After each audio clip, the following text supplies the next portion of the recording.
there's a reason. There's a reason. There's a reason for this. There's a reason education sucks, and it's the same reason that it will never, ever, ever be fixed. It's never going to get any better. Don't look for it. Be happy with what you got. Because the owners of this country don't want that.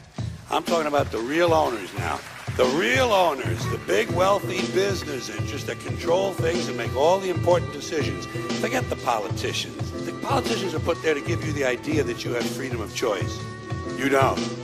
You have no choice. You have owners. They own you. They own everything. They own all the important land. They own and control the corporations. They've long since bought and paid for the Senate, the Congress, the state houses, the city halls. They got the judges in their back pockets. And they own all the big media companies, so they control just about all of the news and information you get to hear. They got you by the balls. They spend billions of dollars every year lobbying to get what they want.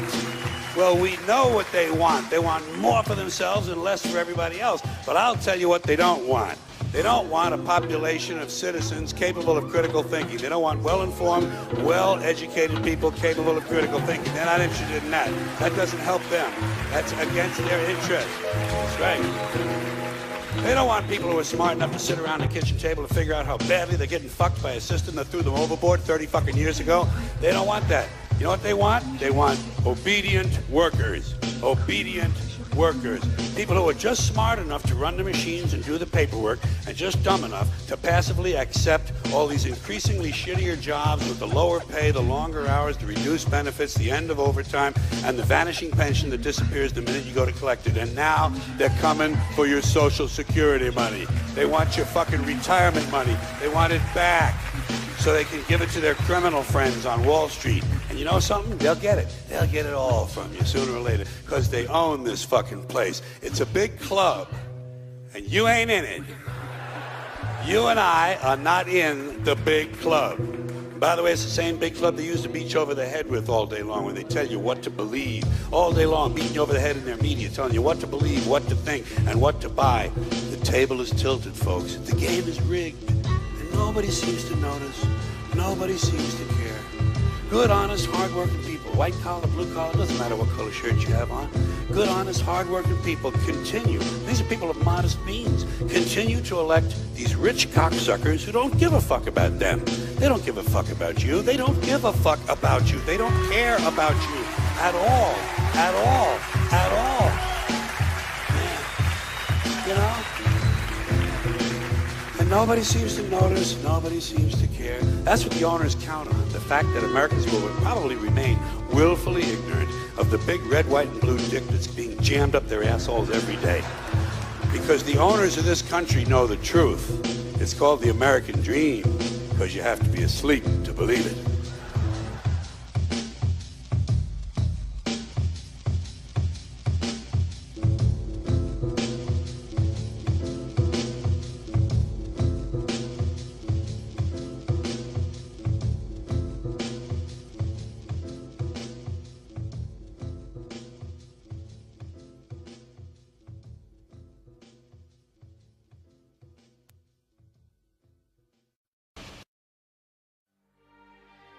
Every human on this planet is enslaved, whether they know it or not. This is not the crude and primitive slavery of ancient times. It does not rely on whips and shackles to keep the oppressed in their place. These tools have been rendered obsolete by much more sophisticated methods. That most of the enslaved are unaware of their condition and would in fact argue fiercely that they are free is a testament to the effectiveness of these invisible chains. You've heard the expression, money makes the world go round. There's truth in that. Money is the prime motive for human labor in modern civilization. If you want food, shelter, and clothing, you must have money. And unless you're part of that tiny minority that has more money than they could ever spend in their lifetime, then you must work, beg, or steal for that money. That's why you get up in the morning and go to work, even if you hate your job. And that's why the specter of unemployment is more terrifying for most people than the prospect of spending 50 years of their life performing menial tasks within the confines of a fluorescent-lit cubicle. Of course, in Western countries, some are fortunate enough to have pulled away from the brink and do not live in fear that their basic needs will be met, at least for now. And yet they keep spinning the hamster wheel. Why is that? Could it be because money and the bling that it buys have become symbols of status and prestige? Money offers an illusory form of social validation, but even those who are not caught up in distinguishing themselves by how much they accumulate still must acknowledge the social stigma that comes with poverty. The combination of these primal motivators, the need for food, shelter, clothing, and social validation, is a very powerful force. It's enough to drive humans to engage in all forms of activity, even to the point of harming themselves or others in the process. The accumulation of money is therefore an accumulation of social and psychological power, and those who control the creation of money control this power at its source. So who controls the creation of money? Well, in the case of the US dollar, it's not the government. This shouldn't be an earth-shattering revelation. The fact that the Federal Reserve is a private institution owned by a cartel of the world's most powerful banks is quickly becoming common knowledge. Even the mainstream media doesn't deny it at this point. However, the full extent of what this means is only clear when you understand how the banking system really works. And unfortunately, this isn't something we're taught in school. Once you have it explained to you in simple terms, you'll understand why. Every dollar in circulation is loaned into existence by a bank. The process begins with the Federal Reserve when they loan out money to the US government and to other entities. You've probably heard this talked about before, especially in regards to the interest rate on those loans, which the Federal Reserve raises and lowers depending on economic conditions. But what's never talked about in the mainstream is the fact that the Fed isn't actually loaning out money that they have. They are merely typing those dollars into existence on a computer. You may be inclined to believe that this money is based on some physical backing like gold, but you would be mistaken. The Federal Reserve hasn't owned any gold since the 1930s. The Federal Reserve does not own any gold at all. We have not owned gold since 1934. So we have not engaged in any gold swaps. When the Federal Reserve loans money to the US government gives the Federal Reserve government bonds in exchange. These bonds are simply written promises to pay back the money that was loaned to them with interest through taxation.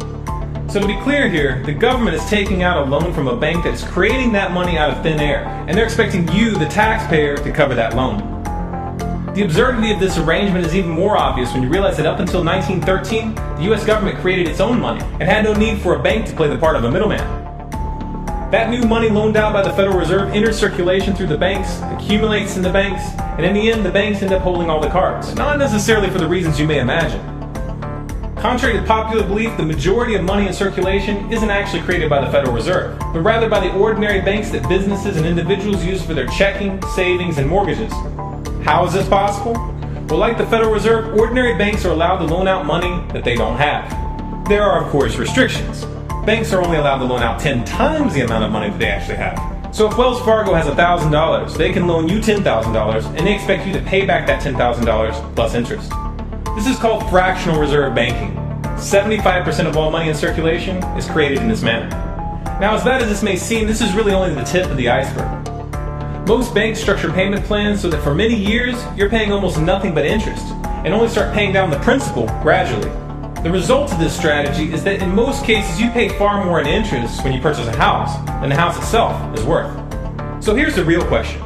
If all money is created through loans, where does the money come from to pay for the interest? Let's say we reset the system to zero, loan $1,000 into existence, and charge 7% interest. We now have a total of $1,000 in the system, but we owe $1,000 plus interest, and that's more. The interest ensures that there's always more debt than money in circulation, because the money to pay the interest doesn't exist. Never has, never will. This would be obvious if there was only one loan being issued to one person in this manner, but when performed on a global scale, the reality is hidden and is transformed into a game of musical chairs where the person ending up without a seat faces bankruptcy and financial ruin. Because every dollar in existence is tied to a debt, this creates an unseen force that draws those dollars back to the banks, kind of like gravity attracts a physical object to Earth.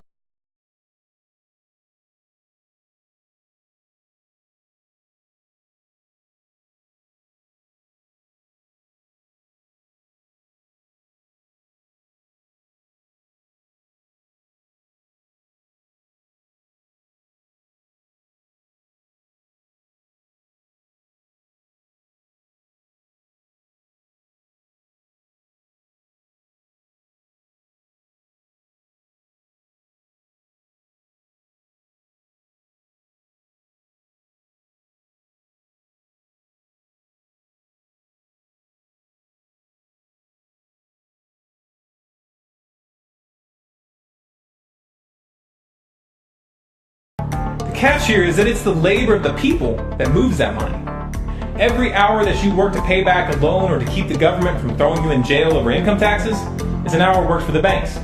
The total receipts from personal income taxes just barely covers the interest on the national debt. And even the principal for that debt all ends up back in the hands of the banks. And remember, that bank created that money out of nothing. Once you understand that the money that banks loan out isn't actually an asset, but is in fact a piece of legal fiction, it should be clear that you're working for these banks for free. This is a cleverly disguised form of slavery. If you manage to pay your monthly payments, then you are a successful slave, and you are allowed to keep the material comforts that come with that status. But if for some reason you fail to make those monthly payments, then the bank or the IRS comes to take your house, your car, and anything else you have of value. And if somehow, even with this enormous financial advantage, the banks still get themselves into trouble, you, the taxpayer, will be forced to bail them out. No matter what, the banks win. To say the game is rigged is an understatement.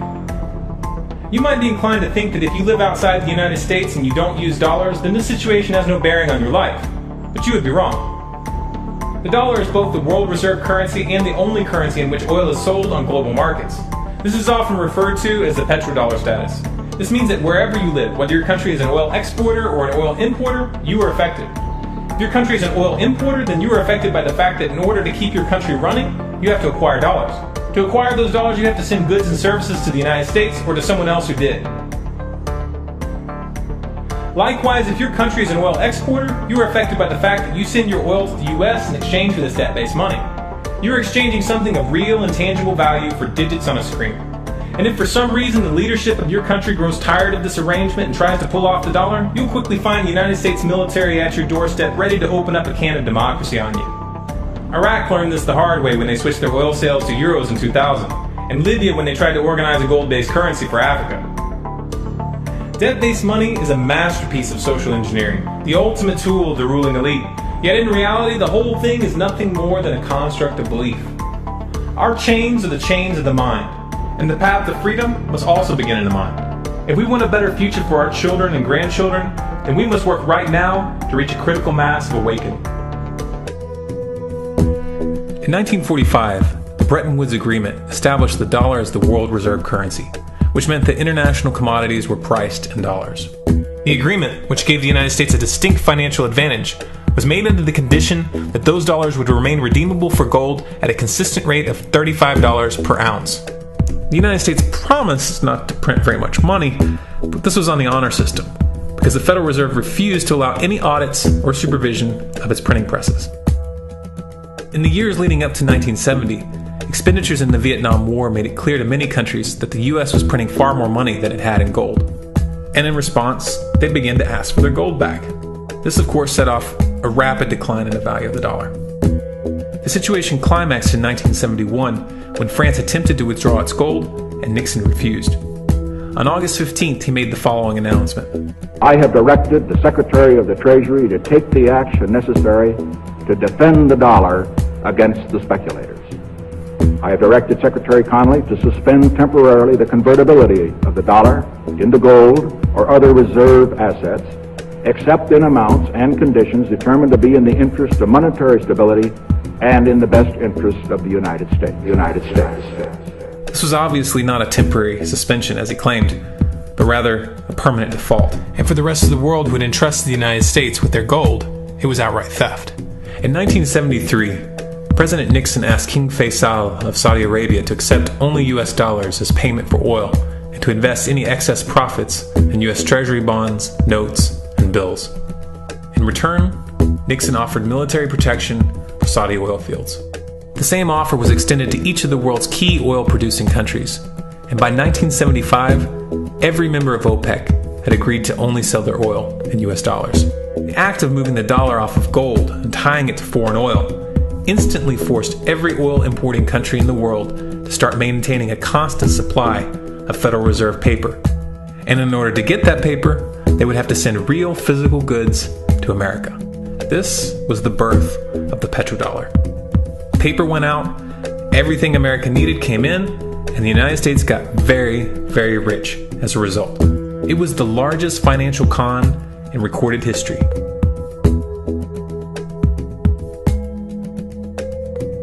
The arms race of the Cold War was a game of poker.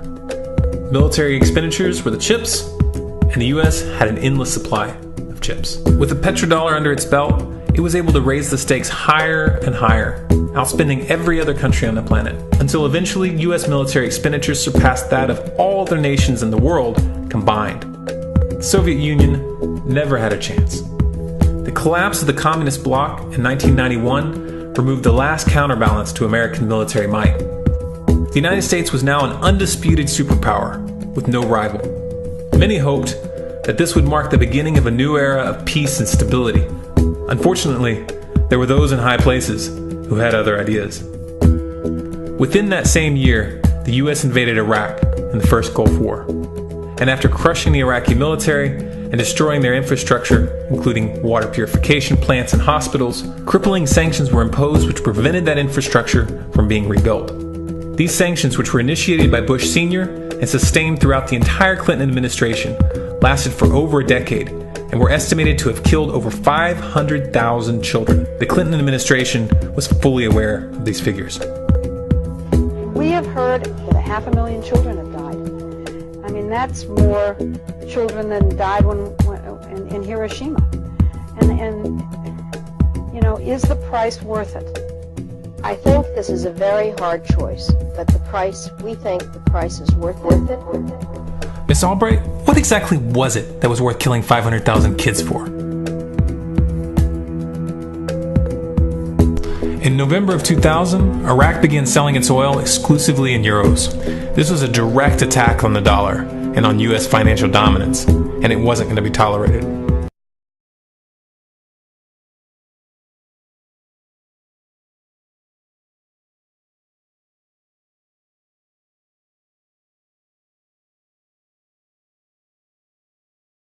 In response, the US government, with the assistance of the mainstream media, began to build up a massive propaganda campaign claiming that Iraq had weapons of mass destruction and was planning to use them.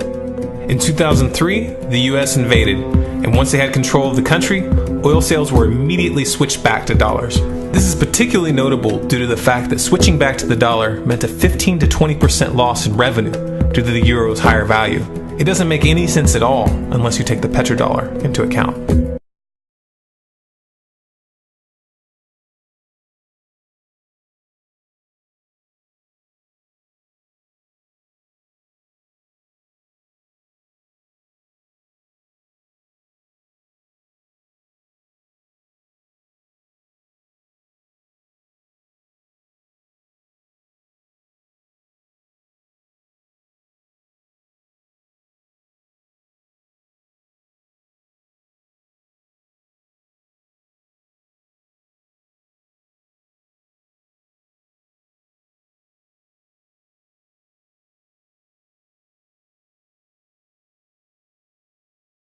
To preserve our independence, we must not let our rulers load us with perpetual debt. We must make our choice between economy and liberty or profusion and servitude. I place economy among the first and most important of republican virtues, and public debt is the greatest of the dangers to be feared. It is incumbent on every generation to pay its own debts as it goes. If the American people ever allow private banks to control the issue of their money, first by inflation and then by deflation, the banks and corporations that will grow up around them will deprive the people of their property until their children will wake up homeless on the very continent their fathers conquered. For we are opposed around the world by a monolithic and ruthless conspiracy that relies primarily on covert means for expanding its sphere of influence.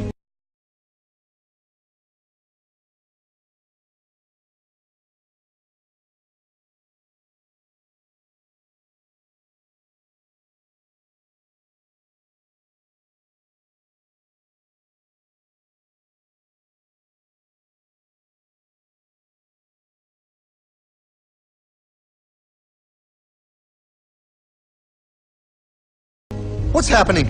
Where am I? I believe perhaps you understand now, pal, but you are afraid.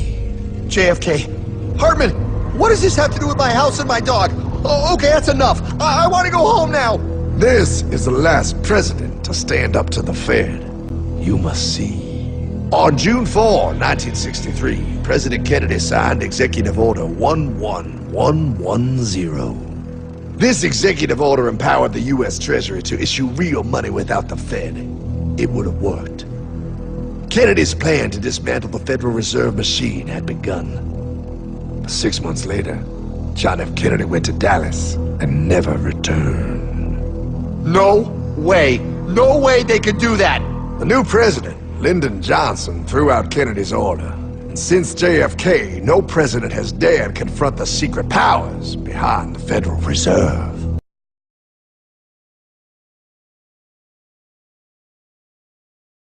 There's a chart I saw recently that I can't get out of my head. A Harvard business professor and economist asked more than 5,000 Americans how they thought wealth was distributed in the United States. This is what they said they thought it was. Dividing the country into 5 rough groups of the top, bottom, and middle 3 20% groups, they asked people how they thought the wealth in this country was divided. Then he asked them what they thought was the ideal distribution. And 92%, that's at least 9 out of 10 of them, said it should be more like this. In other words, more equitable than they think it is. Now that fact is telling, admittedly, the notion that most Americans know that the system is already skewed unfairly. But what's most interesting to me is the reality compared to our perception. The ideal is as far removed from our perception of reality as the actual distribution is from what we think exists in this country. So ignore the ideal for a moment. Here's what we think it is again. And here is the actual distribution. Shockingly skewed. Not only do the bottom 20% and the next 20%, the bottom 40% of Americans barely have any of the wealth. I mean, it's hard to even see them on the chart. But the top 1% has more of the country's wealth than 9 out of 10 Americans believe the entire top 20% should have. Mind-blowing. But let's look at it another way, because I find this chart kind of difficult to wrap my head around. Instead, let's reduce the 311 million Americans to just a representative 100 people. Make it simple. Here they are. Teachers, coaches, firefighters, construction workers, engineers, doctors, lawyers, some investment bankers, a CEO, maybe a celebrity or two. Now let's line them up according to their wealth. Poorest people on the left, wealthiest on the right, just a steady row of folks based on their net worth. We'll color code them like we did before based on which 20% quintile they fall into. Now let's reduce the total wealth of the United States, which was roughly $54 trillion in 2009, to this symbolic pile of cash. And let's distribute it among our 100 Americans. Well, here's socialism, all the wealth of the country distributed equally. We all know that won't work. We need to encourage people to work and work hard to achieve that good old American dream and keep our country moving forward. So, here's that ideal we asked everyone about. Something like this curve.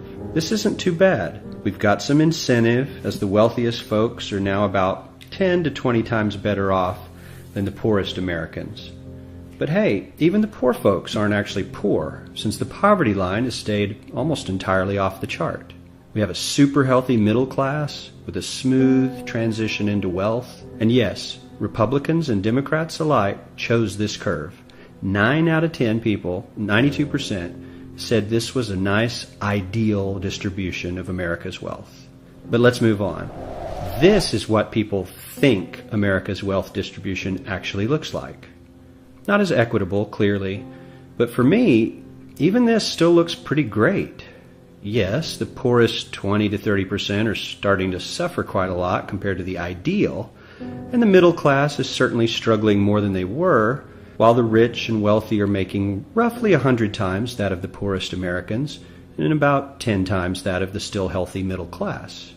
Sadly, this isn't even close to the reality. Here is the actual distribution of wealth in America. The poorest Americans don't even register. They're down to pocket change, and the middle class is barely distinguishable from the poor. In fact, even the rich between the top 10 and 20 percentile are worse off. Only the top 10% are better off, And how much better off? So much better off that the top 2 to 5% are actually off the chart at this scale. And the top 1%, this guy, well, his stack of money stretches 10 times higher than we can show. Here's his stack of cash, restacked, all by itself. This is the top 1% we've been hearing so much about. So much green in his pockets that I have to give him a whole new column of his own, because he won't fit on my chart. 1% of America has 40% of all the nation's wealth. The bottom 80%, 8 out of every 10 people, or 80 out of these 100, only has 7% between them. And this has only gotten worse in the last 20 to 30 years.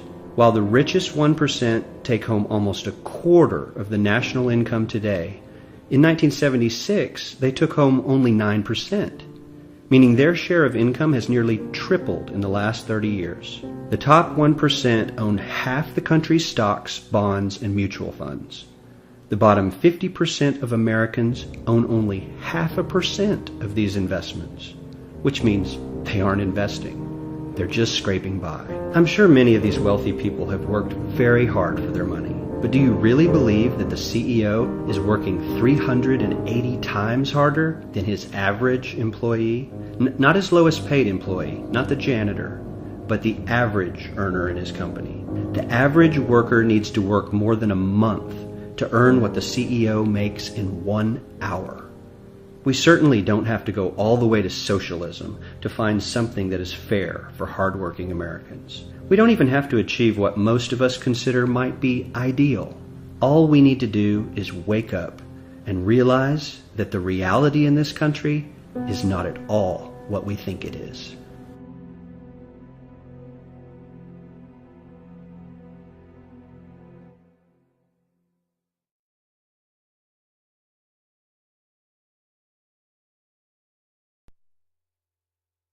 Just how rich and powerful is Lord Evelyn Rothschild?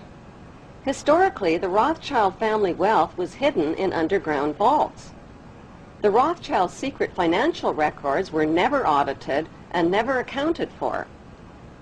Their family commissioned biographies give the illusion that their family fortune has dwindled, but researchers estimate their wealth at close to $500 trillion, more than half the wealth of the entire world.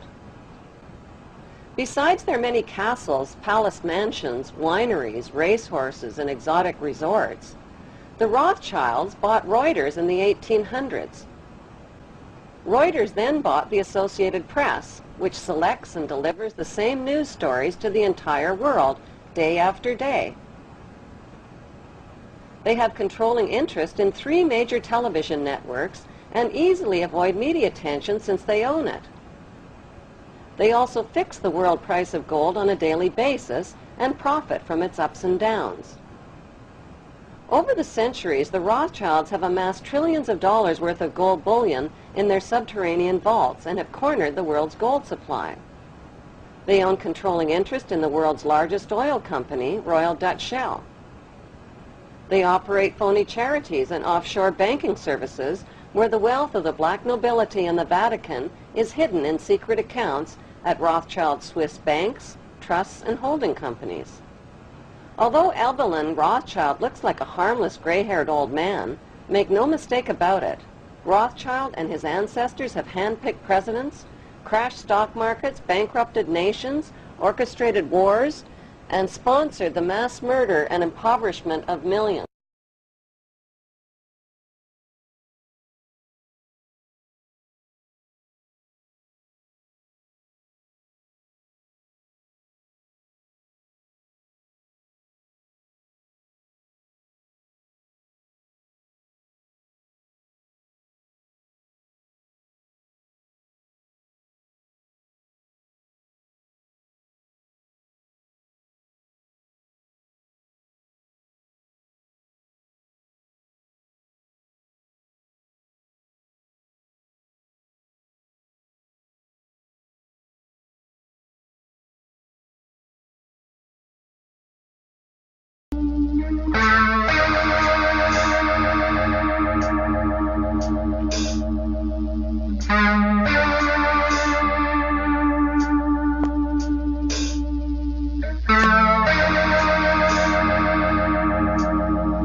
breaking news to all of you who don't like conspiracy theorists, all of y'all who don't like truthers, who want to call truthers crazy. Your fun is over. Those days of you having the illusion of credibility are over. The truth prevails over your ignorance. The truth is universal. You can try to say, oh, truthers are white supremacists. How does that work? Whatever you want to say. You've been demonizing 9/11 truthers all these years. You're demonizing Sandy Hook truthers. Well, if it was a real conspiracy, don't you think the media would talk about it? Don't you think it would be on the front page of the news? Don't you think? Well, if it was a real government conspiracy, why do you think they would let that be on the news?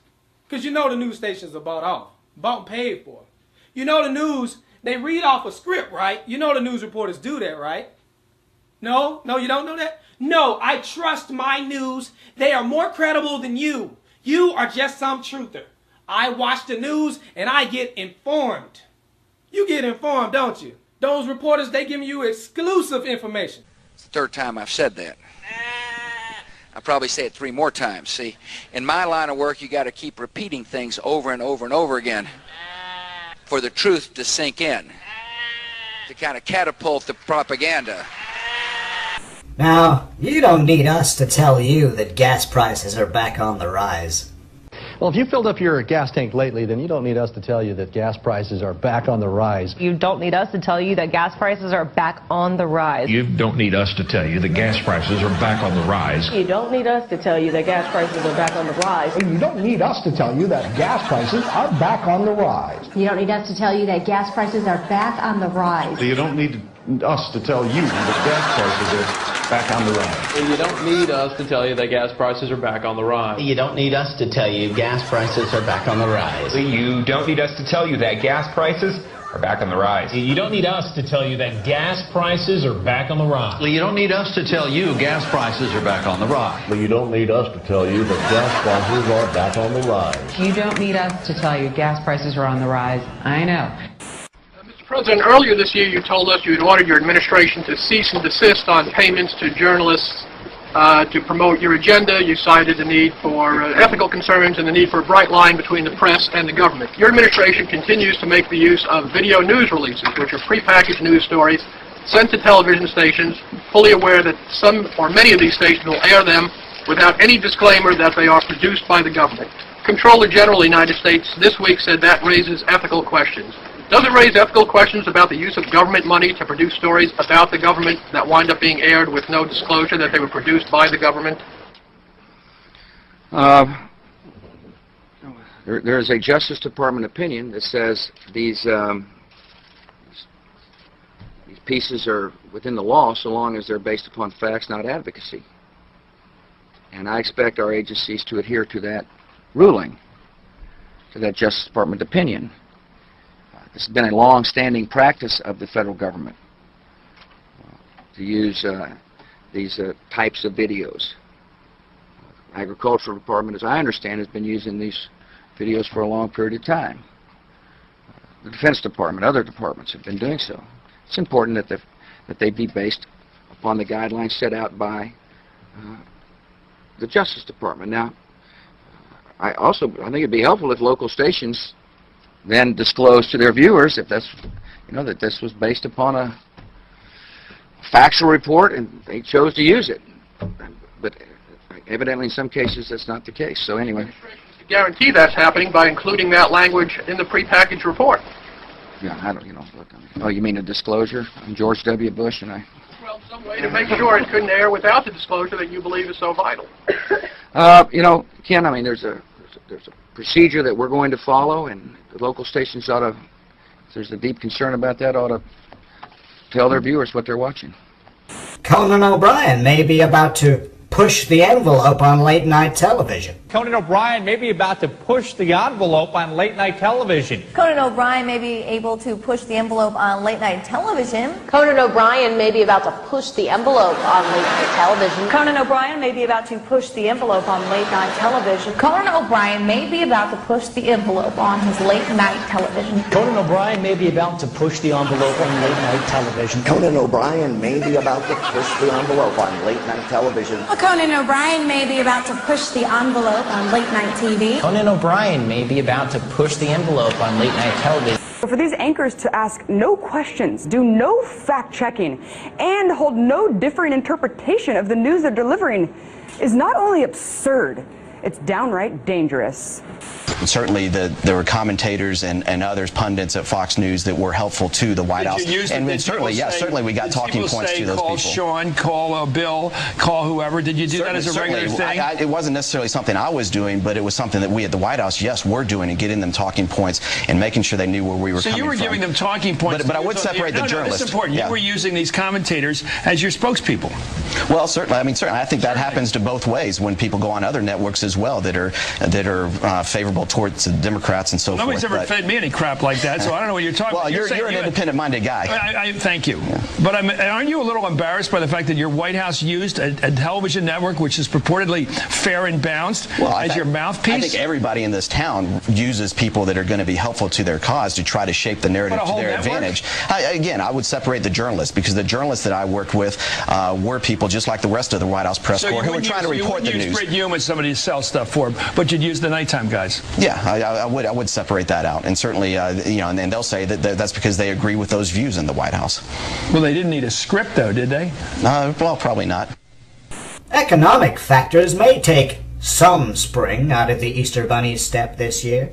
In consumer news, economic factors may take some spring out of the Easter Bunny's step this year. Economic factors may take some spring out of the Easter Bunny's step this year. Economic factors may take some spring out of the Easter Bunny's step this year. Economic factors may take some spring out of the Easter Bunny's step this year. Economic factors may take some spring out of the Easter Bunny's step this year. Economic factors may take some spring out of the Easter Bunny step this year. Economic factors may take some spring out of the Easter Bunny step this year. Economic factors may take some spring out of the Easter Bunny step this year. Economic factors may take some spring out of the Easter Bunny step this year. Economic factors may take some spring out of the Easter Bunny step this year. Economic factors may take some spring out of the Easter Bunny step this year. Economic factors may take some spring out of the Easter Bunny step this year. Economic factors may take some spring out of the Easter Bunny step this year. Economic factors may take some spring out of the Easter Bunny step this year. Economic factors may take some spring out of the Easter Bunny's step this year. Economic factors may take some spring out of the Easter Bunny step this year. Economic factors may take some of the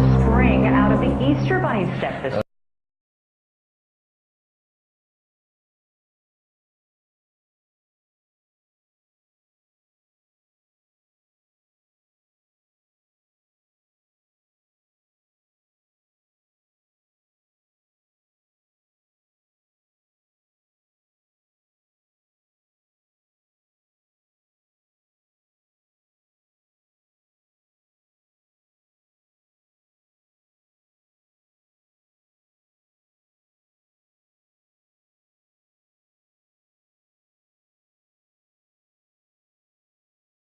Review time, partner. And I am so tired of this deception right here. This is what got you in a chokehold. The left versus the right. Left wing versus right wing. Don't you know the wings are of the same bird? A little corrupt bird. Republican versus Democrat. They got you cheering for teams. They got you in this tribalism mentality. You don't even understand it. They screwing you over. I'm going to show you how it works in this video. Now, you get here John McCain over here talking about, how the government shutdown was bad. Then you get people to agree with him and say, John McCain is actually speaking some sense. He's right. It's the Republicans' fault.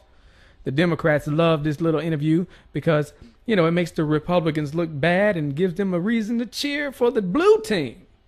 Yeah, you're cheering for the blue team, but you're getting screwed over with this Obamacare. You're going to get McCain saying it was a bad idea to shut down the government because they wanted to repeal Obamacare. And what you gonna do? Replace it with Romney Care, the same thing? That's where Obamacare came from, Romney Care. You see what I'm saying? Either way it go, we would have had this same type of health plan. Guess who else had the health plan? Hillary Clinton. You see, these New World Order compliant candidates, they are backed by Wall Street. You don't have a real choice unless you go outside the Republicans and Democrats. This is how they keep screwing you over. Let's get into the video. Thank you, Martha. You know, I've heard a lot of veterans so emotional to the point of tears over this issue. Talk to me about how you think this has been handled by the White House. Well, I think it's been terribly handled by the White House, but let's have a little straight talk, Martha. Straight talk. They wouldn't have had the opportunity to handle it that way if we had not shut down the government on a fool's errand. That's when the Democrats start cheering. Go ahead, get your cheer on. That we were not going to accomplish. The whole premise of shutting down the government was the repeal of Obamacare. I fought against Obamacare harder than any of the people who wanted to shut down the government. I bet you did. I campaigned all over this country in 2012 saying elect Mitt Romney and we'll repeal and replace Obamacare. But see, that's so dumb. Obamacare is the same thing as Romney Care. See, it's all about getting you to cheer for the team. Check this out right here. Convinced that Republicans will win in November, and we will regain our majorities in both the Senate and the House. Go ahead, Republicans, start cheering.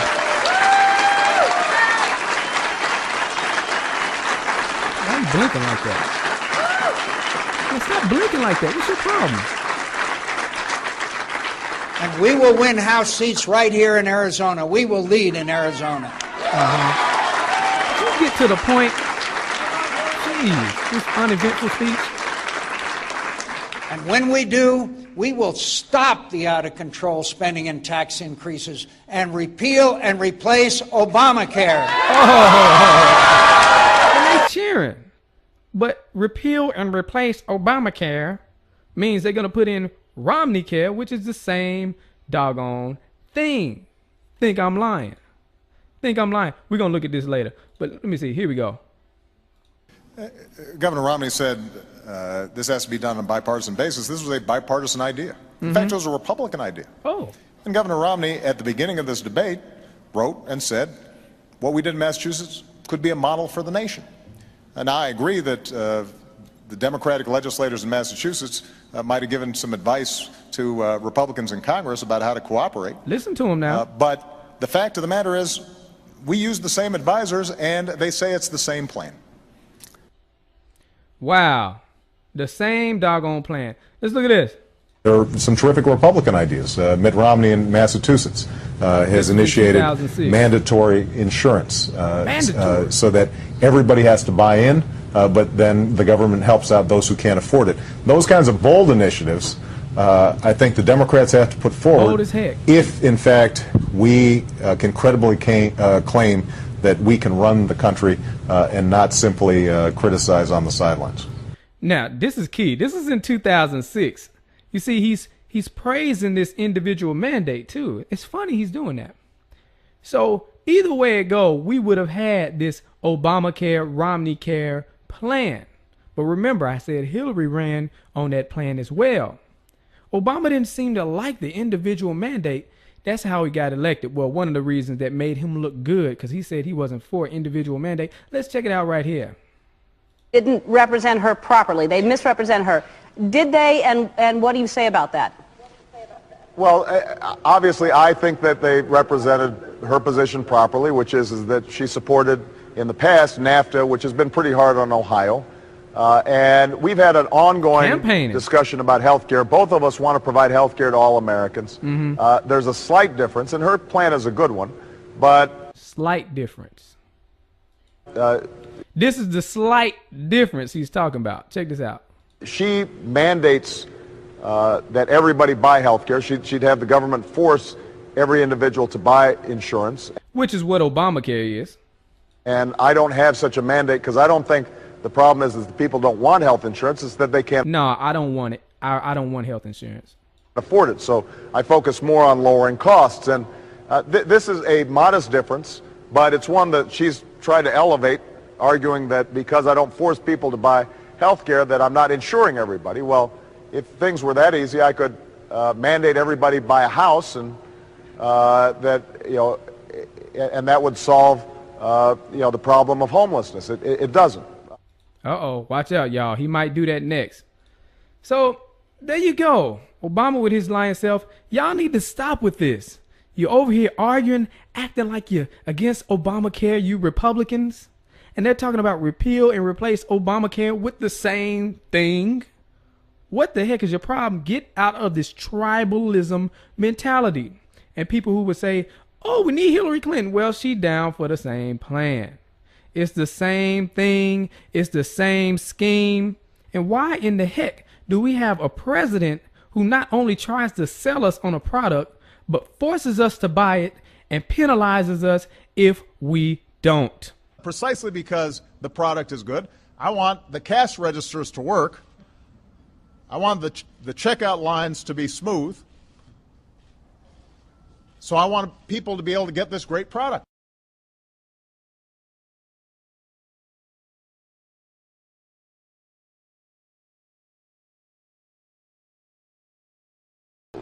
Who is this guy? I don't know, but he seemed like a nice old man. Nice old man. No, this right here is David Rockefeller.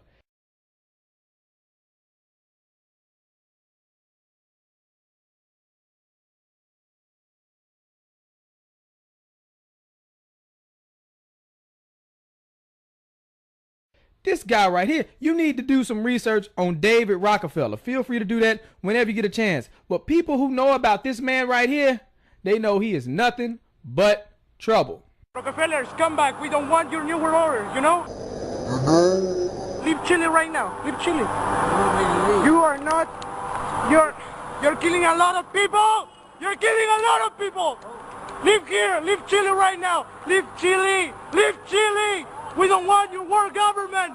Leave Chile right now. Leave Chile, okay? Leave Chile. Your family is the most disgusting in the world, you know? Leave here. Leave. You also, you're a traitor to Chile. Mr. Agustin, you're a traitor to Chile, okay? You're a traitor to Chile. What you're doing right now, okay? Okay? Okay? You know everything. You know everything. You're participating with him. You're participating with him in this. Your world government will fail, okay? You heard what the man said. Leave Chile. Why was that man so mad at him? You want to know why? Because he knows the Rockefeller family is for the New World Order agenda. What is the New World Order agenda? Well, that is the plan of this secretive elite, this cabal, to bring about a one world government. And not only a one world government, but a one world currency. And not only a one world currency, but a one world religion to glue it all together, which would mean they would have total control. These small amount of people controlling the whole world has never happened before. What else is going on? Well, depopulation. These guys push for depopulation in third world countries. You can see here Henry Kissinger. Depopulation should be the highest priority of U.S. foreign policy towards the third world.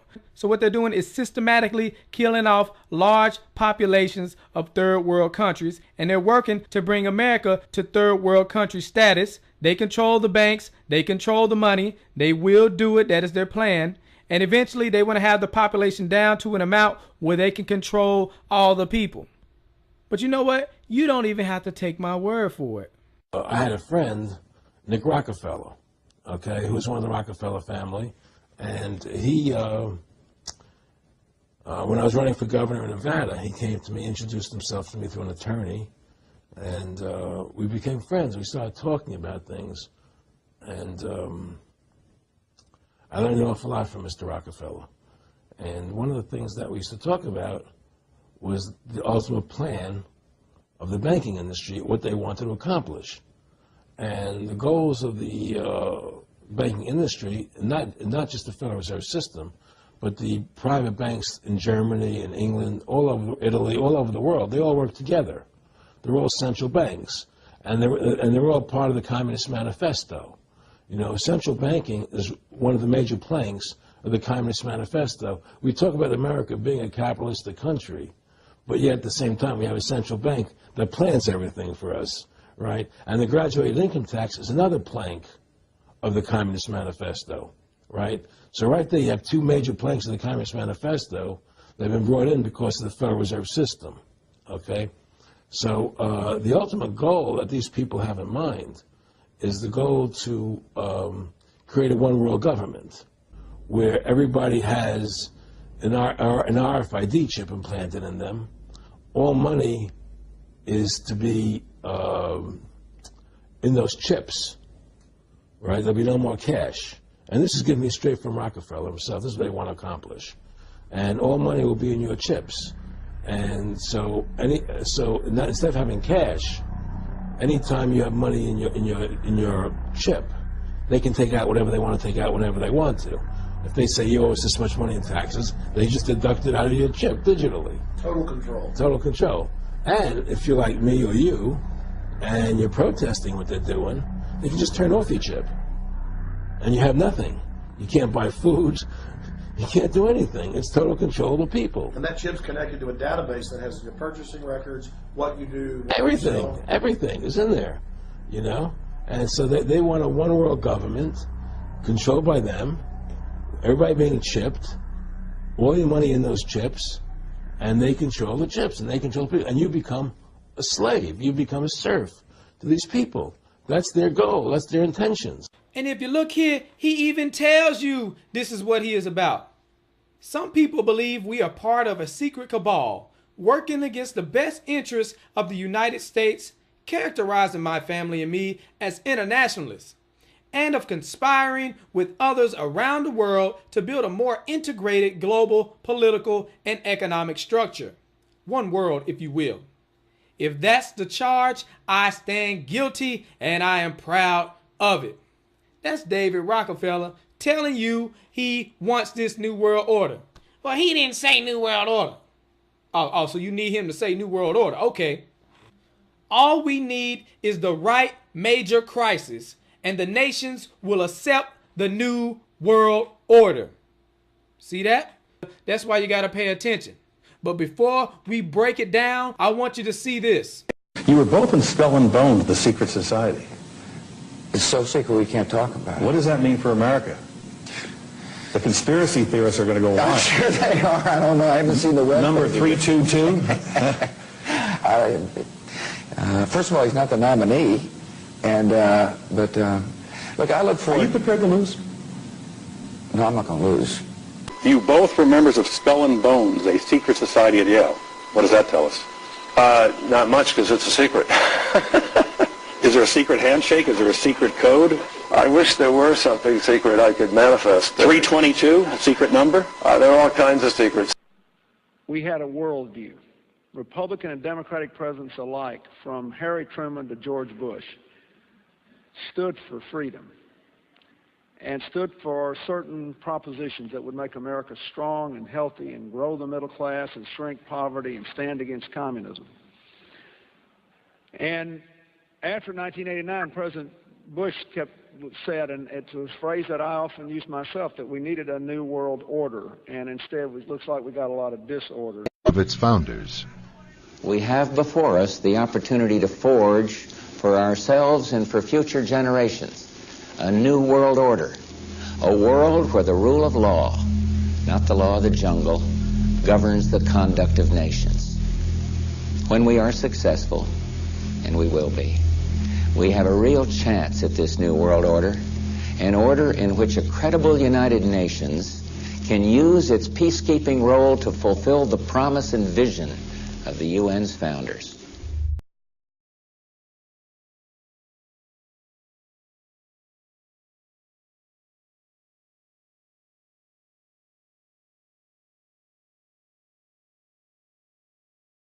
If you go outside the city of Atlanta, go east about 60 or 70 miles to the town of Elberton, and then go north on Highway 77 about 10 miles, you'll find off to the right what's called the Georgia Guidestones. It looks kind of like Stonehenge, these big, huge granite rocks set up there. This was done by a guy, we have a pseudonym, came in, paid cash, had this company set these things up in 1980. He called himself R.C. Christian. but that's not his real name. It says right on the stones, a pseudonym, false name. On these Georgia Guidestones, it gives the 10 Commandments for the New World Order. 10 Commandments for the New World Order. The first commandment was to maintain humanity under 500 million. I went there and looked at those things and said, now, hold on a minute. Today's population is 6 billion. They want to maintain humanity under 0.5 billion. Looks like a lot of people got to die for their plan to work, which is, by the way, the plan.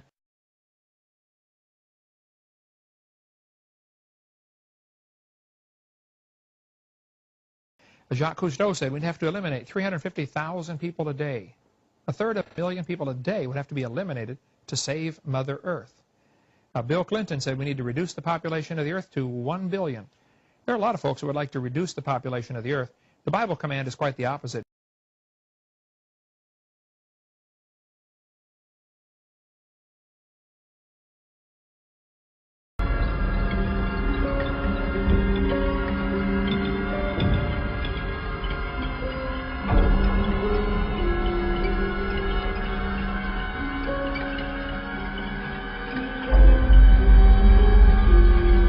America's place in the New World Order should be? It's always been seen as the global policeman.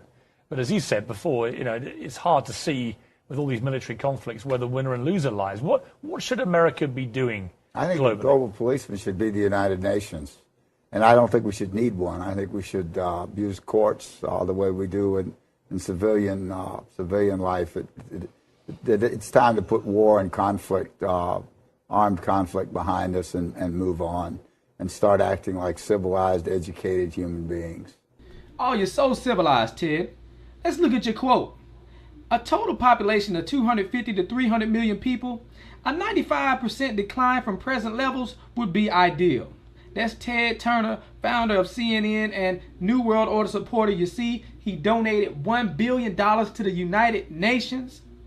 This man is down for the depopulation agenda. He wants a one-child policy for 100 years, yet he got 5 kids. And you got to pay attention, because these jokers will tell you that they selling out. And they do that just so it'll go over your head. So you'll be like, oh, well, they didn't really mean that. They're just being sarcastic. It's not that serious. But then at the same time, people be like, oh, well, I ain't gonna believe that unless they tell me. He telling you right here. We get Shaq admitting to the whole world that he's a Freemason and he is proud of it. What is going on there? That's a ring of my profession. You don't know nothing about that. Okay, can we get a close-up on that area? What? Don't know nothing about What is the profession? Yeah, which profession are you talking about? Woo, that man so happy. Is it a legal profession? Of course it's legal. It's a ring of my profession. I'm trying to read it. Okay. It's too many diamonds. He's like, yep, I'm a Freemason and ain't nothing you can do. Mason, are you a Mason? Of course. And all them jokers around him know what's going on. The secret ceremony. Well, you might as well put your pinky out when you drink your drink. Put your pinky out. You know, in the secret ceremonies with the candles and the everyone wears. Anyway, the Clippers. The Clippers. But that is impressive, Mr. O'Neal. I don't have a championship. Anyway, so the Clippers. Oh yeah, I have 4. Those he doesn't wear.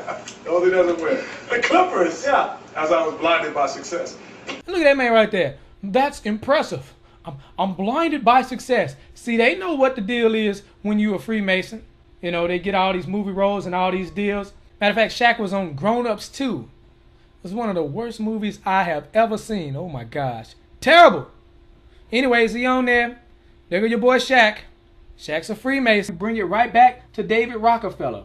All we need is the right major crisis and the nations will accept the New World Order. So they're going to bring out a problem and then they're going to offer a solution. One of their plans is to devalue the dollar so that it barely has any buying power. So then you go to the store, you can barely buy anything. You see the food on the shelf, but you can't afford it. What happens then? People start going crazy. People start to panic. Then people start robbing each other. People start killing each other. So then we need to bring in the police state. Oh, we're asking the government for help. And surely they are here to bring the order out of chaos. But it's not just any order. It is the New World Order.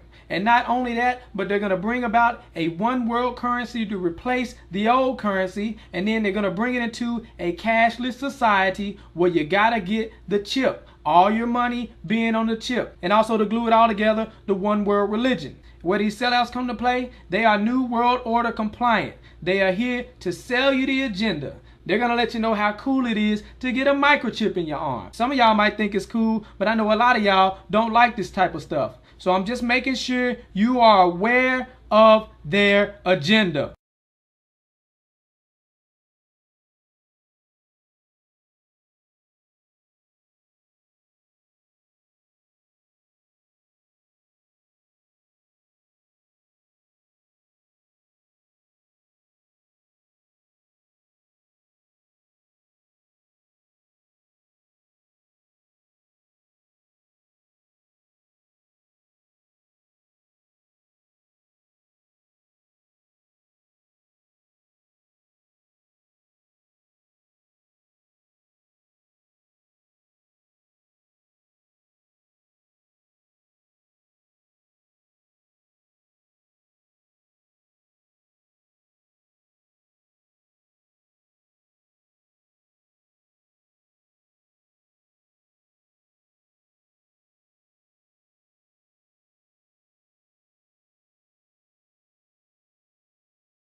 But anyway, I've had people calling me saying they go out to their mailbox and they find a little red dot or a little blue dot on their mailbox, and they wonder what the little red dot and blue dot is.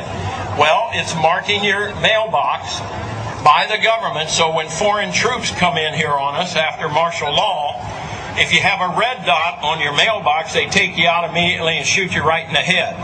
But if you have a blue dot, they take you to the FEMA camps being built by Halliburton right now to house 50 million Americans. They're building enough concentration camps in America by Halliburton that Cheney's getting rich off of, Vice President Cheney's getting rich off of, to put those with the blue dot on your mailbox in those concentration camps.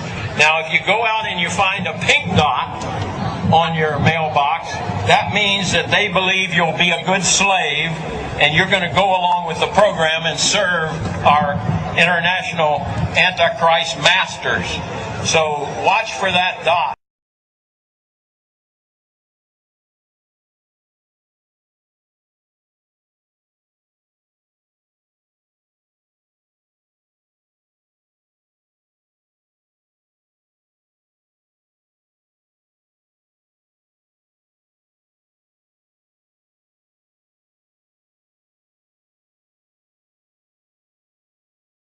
Listen to this, folks. I was pulled to the side road, which was a new cut gravel dirt road in front of a business, a builder supply business. And the right side of the road was filled with, which I thought was portable toilets. I never looked at them that close. Same in color, maybe black, but which was an odd color. And I asked him about the field of black boxes. What were they? Because I'd never seen anything like that. And his statement was that if he told me, I would be one of few people in Madison, Georgia that knew about them. And he says they're They're disposable coffins, I believe he told me. And he says there's 100, at that time, he said there was 125,000 there.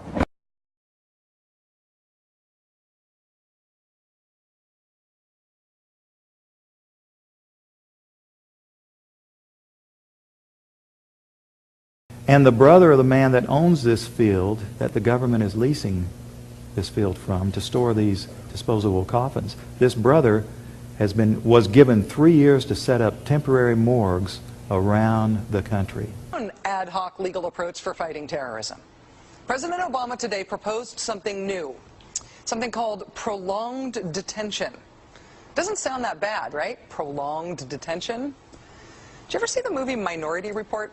It was based on a Philip K. Dick short story. Came out in 2002. It starred Tom Cruise, remember? He played a police officer in something called the Department of Pre-Crime. Pre-crime is where people are arrested and incarcerated to prevent crimes that they have not yet committed. Mr. Marks, by mandate of the District of Columbia Pre-Crime Division, I'm placing you under arrest for the future murder of Sarah Marks and Donald Dubinos. Take place today, April 22nd, at 0800 hours, 4 minutes. No, I didn't do anything. You didn't do anything, but you're gonna. Future murder. Creepy, right? Putting somebody in jail not for what they've done, but for what you're very sure they're going to do? There may be a number of people who cannot be prosecuted for past crimes. In some cases because evidence may be tainted, but who nonetheless pose a threat to the security of the United States. We're not prosecuting them for past crimes, but we need to keep them in prison because of our expectation of their future crimes. Al-Qaeda terrorists and their affiliates are at war with the United States, and those that we capture, like other prisoners of war, must be prevented from attacking us again. Prevented. We will incarcerate people preventively. Preventive incarceration. Indefinite detention without trial. That's what this is. That's what President Obama proposed today, if you strip away the euphemisms. One civil liberties advocate told the New York Times today, quote, "We've known this was on the horizon for many years, but we were able to hold it off with George Bush. The idea that we might find ourselves fighting with the Obama administration over these powers is really stunning." And it is stunning. Have you heard that the Department of Homeland Security has purchased 1.6 billion rounds of ammunition last year?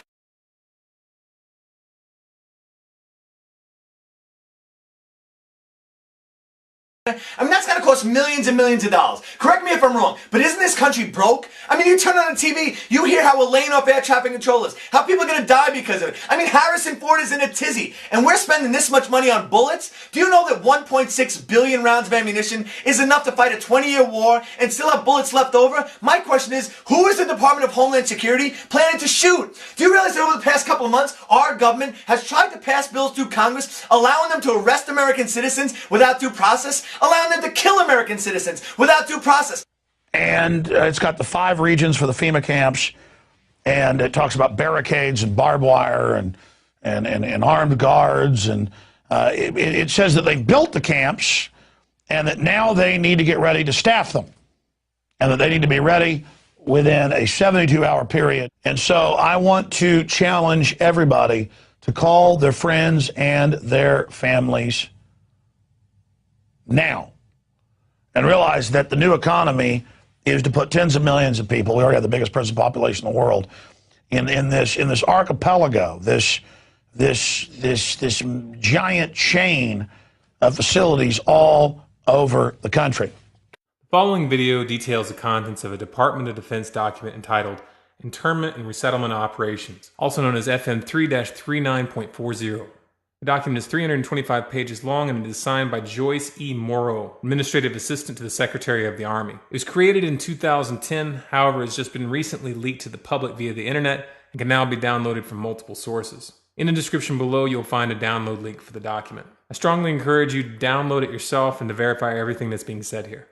The document outlines military procedures for internment and resettlement of civilians, and it describes the layout and the administration of these internment camps. It clearly states on page 38 that it applies within U.S. territory, and it specifically addresses the detainment of U.S. citizens, as is indicated by the identification procedures for new prisoners on page 146, which states that social security numbers are to be recorded alongside their photograph and fingerprints.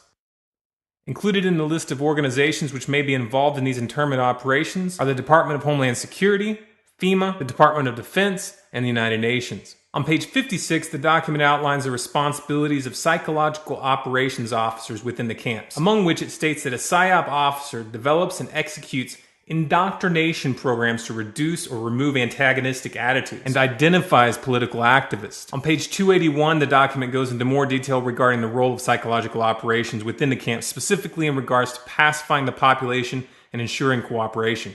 On page 238, it gives the conditions for the use of deadly force in such camps. Among the justifications for lethal force, it includes to terminate an active escape attempt. That point right there should make it clear that these camps are not benevolent disaster relief type facilities. On page 244, the document calls for the use of snipers during riots to, quote, scan a crowd and identify agitators and riot leaders for apprehension and fire lethal rounds if warranted.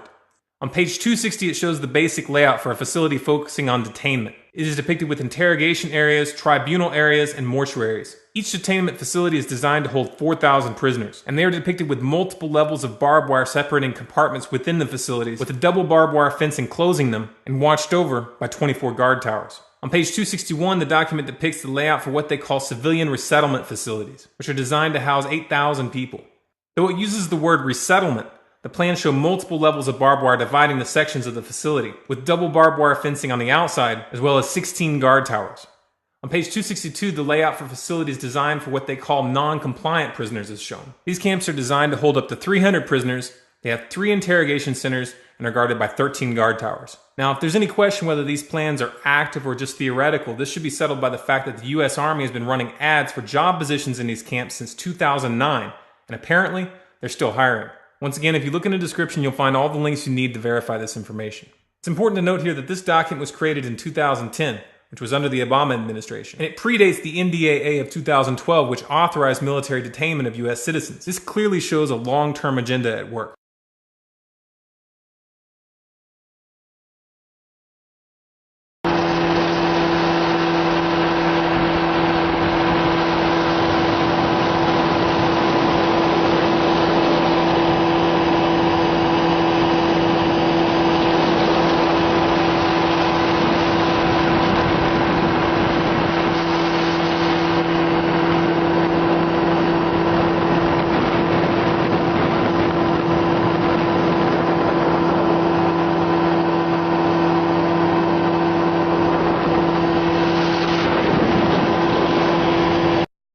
He's saying he's a military police, and he says, and we've been sent footage before by military police and others, so I want this footage of them in briefings openly talking about gun confiscations.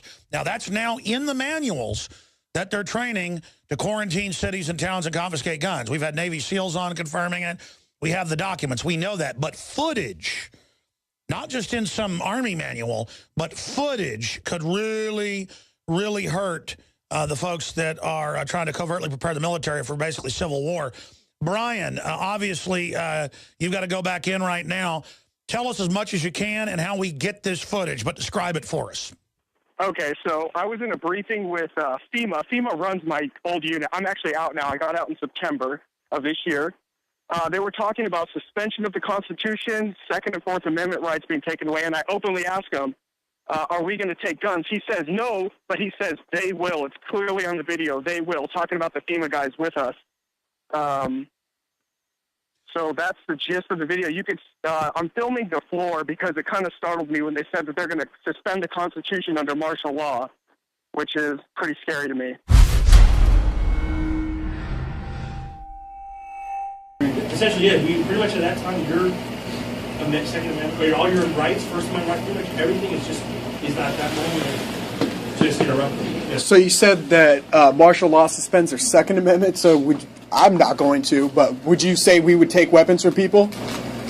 Yeah, that's what they do. Yeah.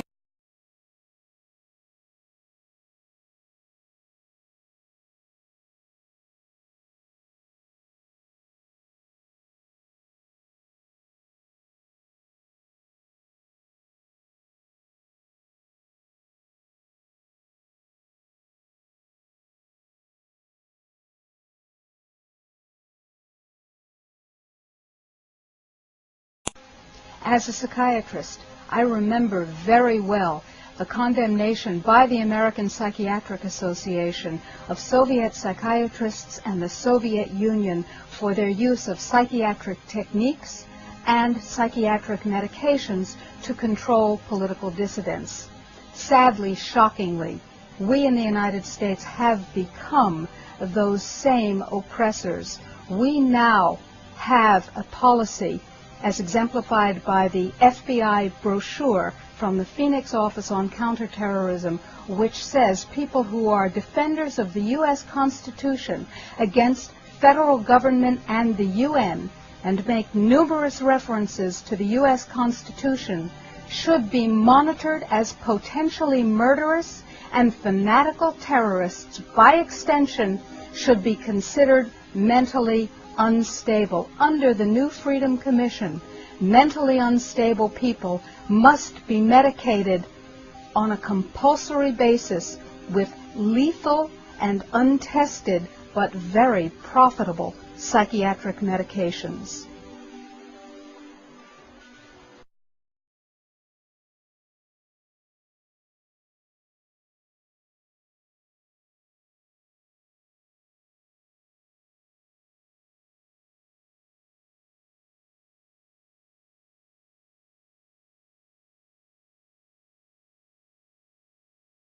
Department of Justice memo, which tells local police what should you be looking out for in kind of everyday terrorism prevention and terrorism watch activities. And one of the things that is considered a potential terrorist risk is individuals who harbor doubts about the official story regarding 9/11. The memo adds 9/11 official story skeptics to the growing list of targets.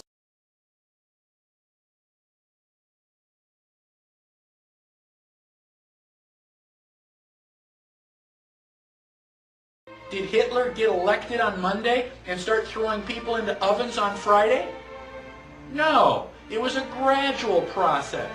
The first thing that Hitler did was start to write newspaper articles. Everything that was going wrong was the Jews' fault. They're the ones that caused all these problems. Did the Jews write their own newspaper articles and go, I disagree? So then the Jews had to wear the Star of David so we can tell who you are. Did they say, no, that's a violation of my privacy. I don't have to tell you. No, the Jews decided, well, it's a religious symbol. We love God. We should be proud to wear the Star of David.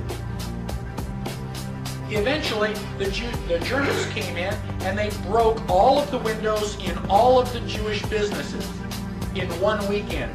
The Saturday night was known as Kristallnacht, which is German for Night of Glass. Did the Jews rise up and say, now damn it, you're violating my property, you shouldn't do that? No. Gosh, we don't want to make the Germans any madder than they already are. Don't piss them off. They've got guns. Eventually, the Germans are loading them up into cattle trailers on the train. Where do you think you're going, on vacation? Where do you think they're going to take you? Well, now you're cold and naked and they're walking you into the ovens where you're going to go to mass execution. Is it time now to raise your hand and say, you know, I tend to disagree with all of this? Bang! You're dead. It's too late to complain. You should have complained at the beginning, when you at least had a chance. How bad do things have to get before you do something? Do they have to take away all your property? Do they have to license every activity that you want to engage in? Do they have to be throwing you on cattle cars before you start to say, now wait a minute, I don't think this is a good idea?